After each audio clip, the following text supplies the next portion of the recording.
What's up guys, it's me Jeremy. I just wanted to make a guide on how to do double golems as the blue side bot lane, because I haven't really found any good in-depth guides on how to do this, so it was hard for me to learn this tactic, and I'm sure others are having trouble figuring out how to do this as well. It's somewhat hard to learn, but once you understand how to kill these two golems, it's pretty easy to execute because this tactic I will present doesn't have to be executed perfectly.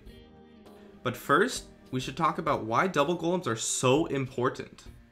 The main reason is for the experience advantage. The gold advantage really doesn't make much of a difference honestly. It maybe gives you like an extra potion or something, but that doesn't really make a difference.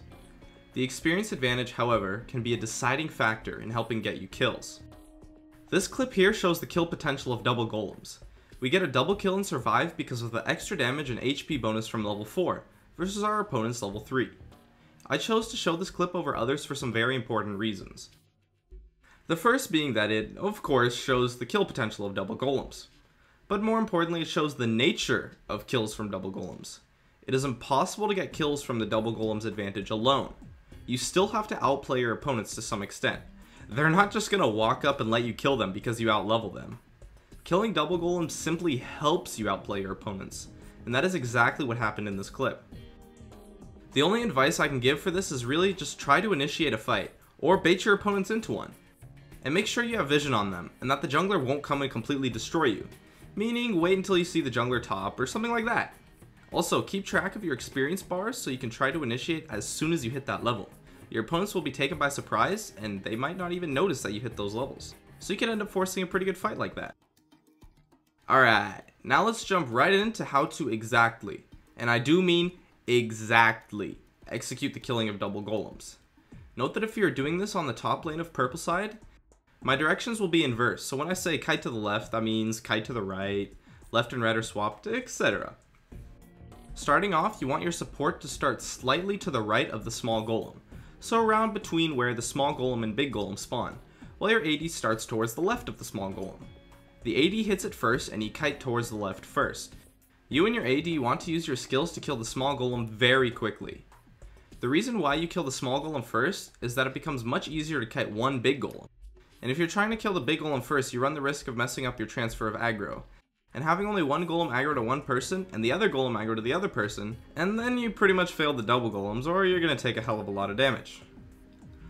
Also, since the small golem dies really fast, usually before it gets a single hit off, killing it first will likely make you take less damage. After killing the small golem with your skills, you want to alternate auto attacks. Your AD hits, and then you hit, and then your AD hits, and then you hit, etc. You want to use your skills no more than one more time, for a total of 2 times of using your skills, because otherwise you will lose some advantage heading to lane because of your lack of mana. Now here comes the most important point: when to switch aggro between your AD's initial attacks on the golems. I will label this with a circle on the screen where the golem should be when you switch aggro. The golem will try to reset at this point, and you want to position yourself to a point where you can auto attack it immediately, while also blocking it from pathing to its spawn point. This will draw the aggro from that golem to you, and then you can either kite back to the right or transfer the aggro back to the AD again. Then you can just kite it until you kill it. Letting the golem reset and heal for just a little bit, and I do mean just a little bit, is okay here, but should not be intended. You will not miss any CS from this, and if it's done correctly, you'll actually take less damage by letting it reset a little bit. The reason why you could possibly take less damage is because you and your AD are doing more damage than the golem is healing for, because the golem only resets for like a second or two, and during the time that it's resetting, it's not hitting you guys, so you'll end up taking less damage. During the time while you kite, it is very important for both players to stay in range of auto attacks. This means that you both need to attack move. You should never use mobility skills when doing this, or your partner will become out of range. Also, don't be afraid to take an extra hit if your partner needs time to get in range. While kiting, you always want to have the golem between the two of you. You should never have both players on one side of the golem. Otherwise, it could reset and you cannot regain aggro. If you mess up while kiting like this because you miss an auto attack and the golem resets, you will not have enough time to kill it. So just go back to your lane. A couple of things to note about doing double golems. The first is that you want to give the big golem to the champion that took more damage, while giving the small golem to the person that won't be taking as many hits, in order to share XP. You'll most likely take at least a few hits from the big golem, and that is totally okay. You should heal it back quickly and be near if not full HP once you hit level 2. If you mess up and take a lot of damage, don't be afraid to use a potion to heal it off. The advantage gained from double golems is more than worth it as long as you have enough health to support that advantage. If you do not have enough health to support that advantage of double golems, that advantage becomes useless. However, having to use a potion is kinda bad.